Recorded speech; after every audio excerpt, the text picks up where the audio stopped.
Bagaimana hukumnya membaca Al-Quran yang sedang ramai dibicarakan, yang dimaksudkan dalam langgam Jawa, ya? Sedangkan sikap mayoritas yang dasarnya tidak suka atau menolak, baik benar atau salah, sepertinya perlu mendapatkan perhatian dari ulama kita. Mohon diberikan bimbingan dan arahan dengan hujjah yang dapat dipertanggungjawabkan. Ya, jazakallahu khair, Allah jazakum khair insyaallah. Baik Bapak Ibu sekalian, barangkali pertanyaan pertama ini juga mewakili, ya, sebagian dari pertanyaan-pertanyaan yang mungkin akan disampaikan atau ditanyakan di berbagai tempat. Mari kita bedakan dulu dua hal yang terpisah, ya. Karena pernyataan juga ada pernyataan di kalangan pejabat yang menyampaikan satu pendapat, ya, bahwa qiraat dan langgam itu ya, merupakan hal yang sifatnya ada tuntunan dalam agama dan memiliki nilai kreativitas, ya. Qiraat dan langgam. Saya ingin garis bawahi dulu, kita mesti bedakan ada yang dimaksud dengan qiraat dan apa yang dimaksud dengan langgam. Ya. Jadi ada qiraat, ada langgam. Ya. Ada qiraat, ada langgam. Kasih banyak. Ada qiraat,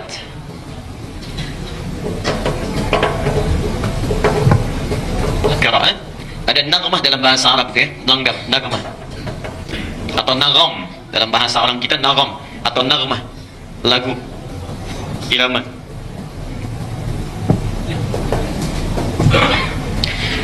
Dua hal ini antara qiraat dengan naghmah itu dua hal yang terpisah, tidak sama, ya. Tolong dibedakan. Satu, apa yang dimaksud dengan qiraat? Qiraat itu adalah cara baca Al-Quran, cara membaca Al-Quran berdasarkan dialek Arab yang telah ditetapkan oleh Rasulullah SAW. Ya. Cara baca Al-Quran berdasarkan dialek Arab, ya, yang telah ditetapkan oleh Rasulullah SAW. Ya. Teruskan sebentar. Bapak Ibu sekalian, saya ingin berikan pengantar sebentar. Orang Arab seperti halnya kita itu juga memiliki suku-suku, ya, daerah-daerah, ya, dengan komunitas yang berbeda, masing-masing umumnya memiliki dialek atau lahjah yang berbeda sebagai ciri khas karakter. Lahjah namanya, lahjah, dialek.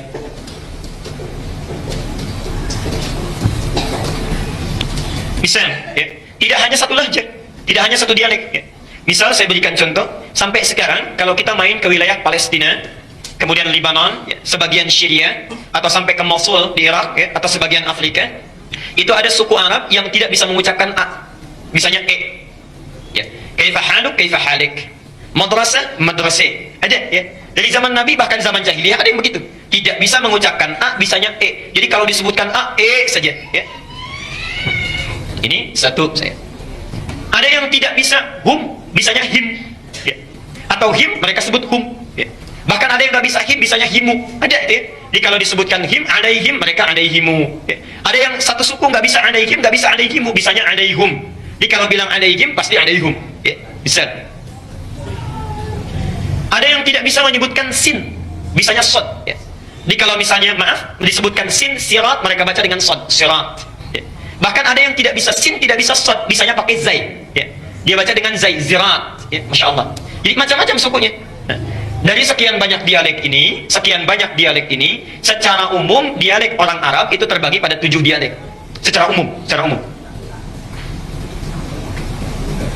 Dipetakan ini, dihimpun ini sejak masa Nabi, karena itulah kemudian Quran diturunkan dengan 7 dialek ini. 7 cara baca, ya. 7 cara baca.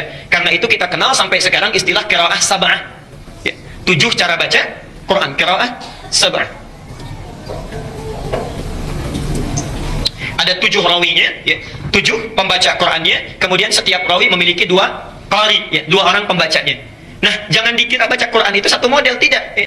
Cara baca Quran itu nanti ada 7 berdasarkan 7 dialeknya, cara bacanya, ya. Misal, kita baca wadduha pakai a. Wadduha wal laili idza saja ma wadda'aka rabbuka wa ma qala. Ya. Itu qiraat Hafs, yang baca Hafs dari Asim, satu jenis model qiraat, ya. Kalau kita mau baca misalnya dengan suku yang nggak bisa a, bisanya pakai e, maka turun riwayat yang kedua, disampaikan oleh Hamzah, punya 2 murid namanya Khalaf dan Khallad. Atau bahkan nanti muridnya Imam Nafi' namanya Warsh, dia baca pakai e. Wadduhi wal laili idza saja ma wadda'aka rabbuka wa ma qala walal akhiratu khairul laka minal ula. Ibu tertawa. kalau kita bacakan dengan A pada yang komunitas lisannya dengan E, mereka tertawa. Ya.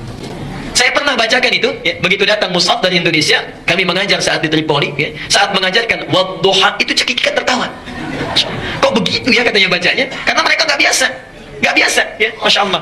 Nah, ayat yang dibaca tetap sama, ya, ya. Ayat yang dibaca tetap sama, maknanya sama, cuma cara bacanya beda. Contoh, maafkan saya, contoh saja, tidak bermaksud membedakan, tapi untuk menampilkan keunikan. Ada orang Medan di sini. Nah, sepeda, dibilang apa biasanya? Sepeda. Ya. Antara sepeda dengan sepeda, bendanya sama nggak? Sama, cuma lisan cara bacanya mungkin yang berbeda satu sama lain. Ya, pengaruh lingkungan, ya, pengaruh tipologi geografisnya dan sebagainya. Ada di antara mereka, tadi saya sampaikan, nggak bisa baca sin. Bilang sin nggak bisa, bisanya pakai sod, ya. Karena itu baca ihdinas siratal mustaqim itu bahkan ada 3 cara. Pakai sod, riwayat Hafiz, ihdinas siratal mustaqim, ya. Ada bisa pakai sin, riwayat Qalun, ihdinas siratal mustaqim. Bahkan ada yang tidak bisa pakai sin, tidak bisa pakai sad, pakai zai bisanya. Ada riwayat Qunbul, muridnya Ibnu Katsir, ihdinas siratal mustaqim, pakai zai, ya. Jadi ada cara bacanya, semuanya sama cara bacanya, ya. Jadi tidak ada yang keliru, diturunkan berdasarkan dialek orang Arab sehingga memudahkan untuk membacanya. Kita yang di sini pakai riwayat Hafiz, ya, yang ihdinas siratal pakai sad, ya, kemudian pakai alaihim. Di Libya sana, termasuk Tunisia, itu pakai riwayat Qalun, ya, yang kalau him menjadi himu, kadang-kadang menjadi hum, ya, kemudian sodnya menjadi sin. Jelas sampai di sini? Ibnu Katsir yang punya tafsir Ibnu Katsir itu bacanya pakai riwayatnya lain, sinnya pakai zai. Ihdinas siratal mustaqim, pakai zai. Masya Allah, ya. Jadi yang dimaksud dengan qiraat adalah cara baca Al-Quran berdasarkan dialek-dialek Arab ini yang telah ditetapkan oleh Nabi. Karena ada dialek tertentu yang tidak bisa digunakan untuk baca Quran. Jelas sampai sini? Baik. Satu. Jadi disebut dengan apa? Qiraat sama. Ini sudah ada rumusnya dari ulama, ilmunya ada dalam ilmu qiraat, bukunya sudah dikarang, bahkan nazamnya sudah ada, Asy-Syatibiyah. Saya berikan contoh bukunya nih, ya.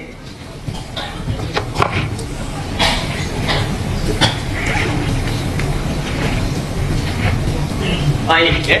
Ini contoh bukunya. Yang qiraat sab'ah dari Al-Fatihah sampai dengan An-Nas, ya. Bagaimana cara bacanya? Nanti ada yang sama, ada yang beda cara bacanya. Misal Bismillah sampai Ar-Rahmanir-Rahim itu sama. Maliki Yaumiddin bisa dibaca dengan 2 cara. Panjang Maliki yang kita baca, bisa pendek riwayat Qalun Maliki Yaumiddin. Boleh, ya. Ilmunya di sini. Kalau yang nggak bisa bahasa Arab, ada bahasa Indonesianya. Sudah diterjemahkan Nazam Syatibiyah karangan Muhsin Ali. Itu 2 jilid pengajar di PT IKI, warnanya hijau. Jilid pertama ada 378 halaman. Jilid kedua 314 halaman, 2 jilid warna hijau. Ya. Jadi kalau mau belajar ilmu qiraat silakan. Ini yang dasar. Kalau nanti sudah mahir ini tambah 3 yang masyhur. Yang 7 ini boleh dipakai dalam salat, ya, boleh. Ya. Tapi dipakai sesuai dengan keumuman lahjahnya. Kalau di Indonesia umumnya pakai Hafiz, maka jangan coba-coba pakai yang lain. Bisa rame nanti. Ya, bisa rame. Saya yang imamin misalnya kemudian pakai riwayat Warsh. Wadduha wal-laili idza saja ma wadda'aka rabbuka wa ma qala. Ini kayaknya orang Betawi nih ustaznya nih. Betawi aja nggak gitu-gitu banget ya. Jamaah bisa bubar. Ya. Maka sesuaikan dengan lahjah yang terbiasa. Tapi mesti kita paham ini 7 bacaan dibaca dalam salat. Ada lagi 3 riwayat yang kedua. Yang ini 7 disebut mutawatir, disepakati oleh ulama, boleh dibaca dan dipraktikkan dalam salat. Yang 3 disebut dengan masyhur. Masyhur itu jumlahnya banyak yang meriwayatkan tapi tidak sampai ke mutawatir. Boleh dibaca dalam bacaan Quran tapi tidak boleh dibaca dalam salat. Tambah yang 4 lagi namanya qiraah syadzah. Syadzah itu qiraah tafsir. Bacaan tafsir. Nggak boleh dibaca dalam salat, tidak boleh dibaca dalam Al-Quran, tapi boleh dimaknai dalam tafsir. Jadi jumlah keseluruhan itu ada 14 qiraat. 7 yang disepakati dibaca dalam salat, 3 hanya baca Quran saja nggak dibaca dalam salat, dan yang 4 itu qiraah tafsir. Jelas sampai sini? Itulah qiraat.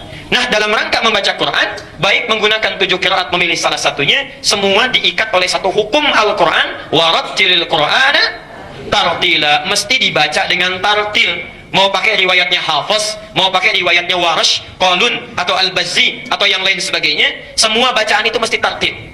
Tartil sesuai hukum bacaan. Jadi matnya nggak boleh beda. Ada mad alif disukun bisa 2, bisa 4, bisa 6, ya. Ada makhrajnya, ada sifatnya. Kalau mau baca riwayat apapun, setiap yang baca mesti tartil. Dari tartil inilah muncul ilmu. Saya agak cepat. Bagaimana supaya bacaan Qurannya benar? Kata Quran mesti tartil, ya. Supaya tartil muncul ilmu, namanya tajwid, ya. Namanya apa? Tajwid, ya. Jadi belajar Quran supaya tartil ini mesti belajar tajwid. Di tajwid itu dijelaskan sifatnya, dari mulai hukumnya, dari mulai hurufnya, makhrajnya, sifatnya dan sebagainya. Ya, kita belajar di sana.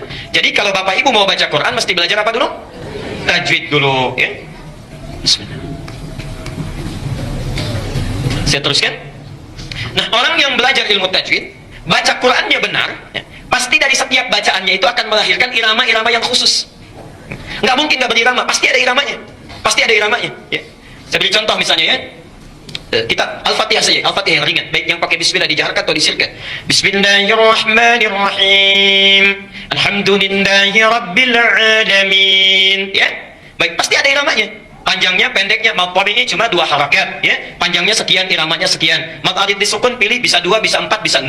Kalau 2 itu pendek namanya qiraah hadar yang cepat sesuai tajwid. Kalau menengah itu bisa 4 harakat. Kalau panjang tiwal sampai 6 harakat boleh. Alhamdulillahi rabbil alamin. 6 harakat. Ar-Rahmanir Rahim. Bisa, ya. Boleh, pasti ada irama. Setiap yang baca Quran sesuai dengan tajwid akan melahirkan irama yang bermacam-macam sesuai dengan hukumnya. Yang paling luar biasa, perhatikan sini. Irama yang muncul saat baca qiraat ini, subhanallah, adalah irama yang sangat khusus yang memiliki karakter sesuai dengan pembacanya dan sesuai dengan latar belakangnya. Ini yang paling luar biasa. Jadi Anda akan menemukan satu-satunya bacaan yang dibaca dengan irama yang khusus walaupun satu daerah itu cuma Quran. Cuma Quran. Contoh, orang Jawa dengan orang Palembang dengan orang Sunda lain kan kalau baca Quran? Baca Qurannya akan lain. Gak usah pakai lagu, akan muncul lagu dengan sendirinya. Kalau panjang pendeknya betul akan keluar. Orang tua dulu dengan yang sekarang itu akan lain. Orang Cina baca Quran dengan orang Jepang akan lain. Akan lain nadanya, tapi tajwidnya semua sama. Jangankan mereka, sama-sama orang Arab saja lagunya bisa beda. Iramanya bisa lain. Alhamdulillahi rabbil alamin. Bisa. Alhamdulillahi rabbil alamin. Sudah lain lagi. Antara Syekh Sudais dengan Mishair Rasid sudah lain. Al-Ghamidi lain lagi. Ya, Masya Allah. Itu semua orang Arab semuanya. Dan tidak ada masalah. Tidak ada masalah. Nah, yang demikian itu disebut dengan nama yang muncul lewat bacaan qiraat sesuai tajwid. Jadi bacaan tajwid yang baik saat membaca Quran akan melahirkan nagmah tersendiri. Jelas sampai sini? Baik. Satu, kaidah pertama.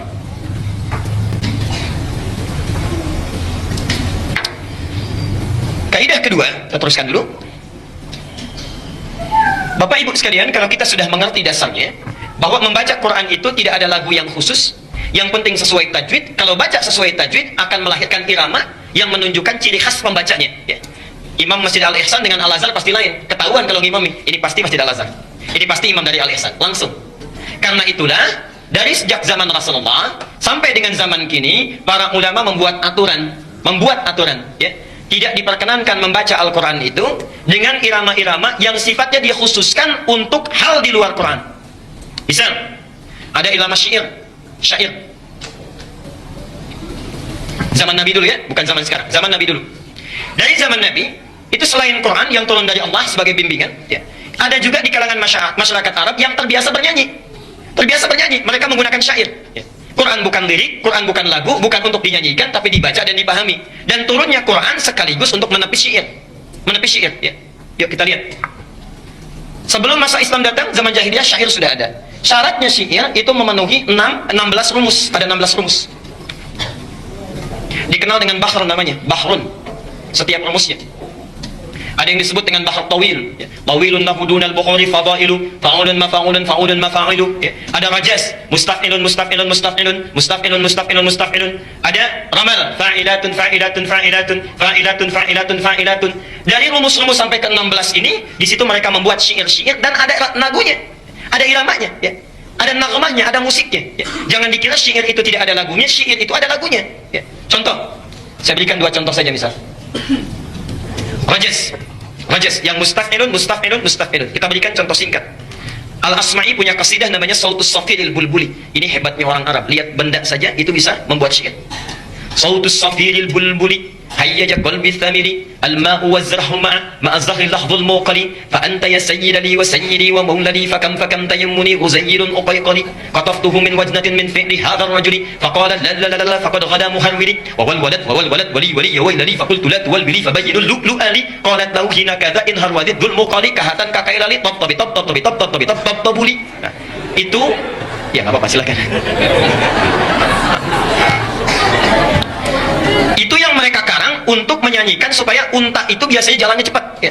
Jadi kalau ingin unta kan kadang-kadang jalannya malas ya, lambat. Nah supaya unta jalannya cepat, dinyanyikan syair tadi pakai rojas itu jadi antaranya ya. Misal kalau ingin mengangkat orang ya, kemudian menyanjung-nyanjung itu pakai romal ya. Pernah dengar kasidah ini? Ini dari syair. Tala'al badru alaina min thaniyatil wada'. Pernah dengar itu? Oke, pernah dengar? Oh, ya. Kan ada ya lagunya ya. Itu dari syair asalnya. Rumusnya romal. Bah romal. Tala'al badru alaina. Itu romal, ada. Tapi sejak zaman Nabi sampai sekarang gak pernah orang baca Quran pakai rumus ini. Wadduha wallayli idza saja. Gak ada. Astagfirullah kalau ada yang baca ya.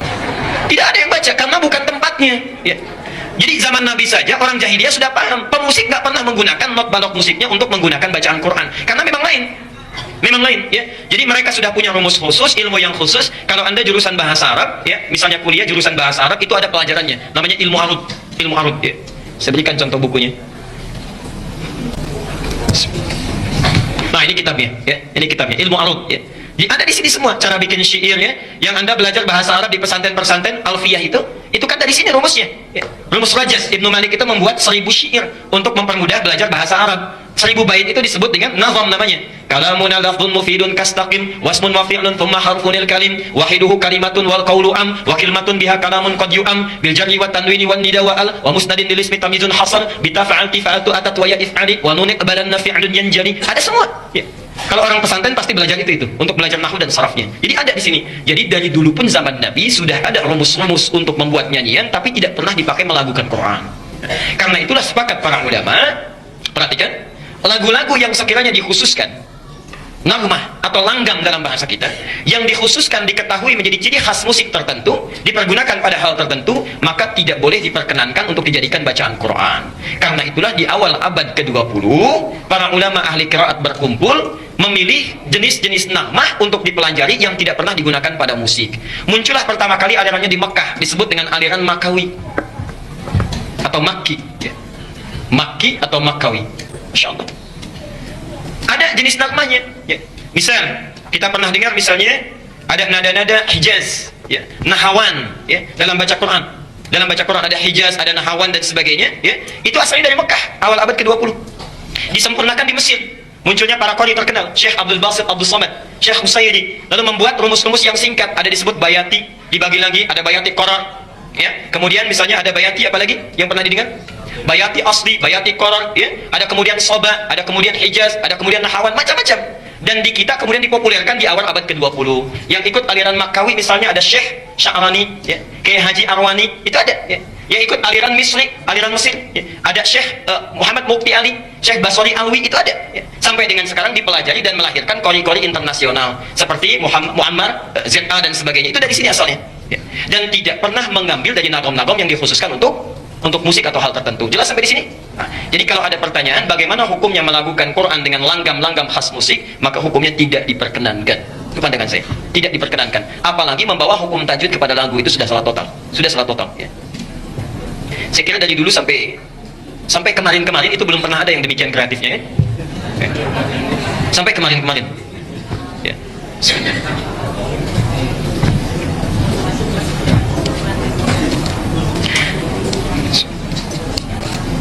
Jadi dari sini kesimpulannya tidak perlu lagi membacakan Quran dengan nada-nada tertentu, cukup kita baca sesuai tajwid akan melahirkan nada tersendiri. Jelas sampai sini?